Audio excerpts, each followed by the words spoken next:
ಇವತ್ತು ರಾಯರ ಅನೇಕ ಮಹಿಮೆಗಳನ್ನು ನಾವು ಕೇಳ್ತೀವಿ.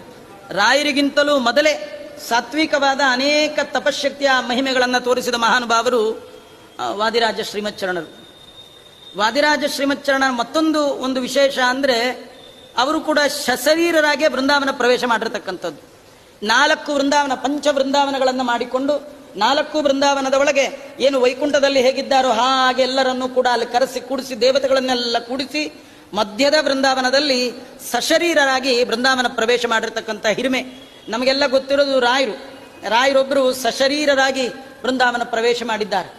ಆ ಬೃಂದಾವನ ಪ್ರವೇಶ ಅವರೊಬ್ಬರಾದರೆ ಅವರಿಗಿಂತಲೂ ಮೊದಲೇ ಪೂರ್ವದಲ್ಲಿಯೇ 120 ವರ್ಷ ಆದಾಗ ಸಶರೀರರಾಗಿ ಬೃಂದಾವನ ಪ್ರವೇಶ ಮಾಡಿದ ಹಿರಿಮೆ ವಾದಿರಾಜ ಶ್ರೀಮಚ್ಚರಣರಿಗೆ ಆಗಿರ್ತಕ್ಕಂಥದ್ದು.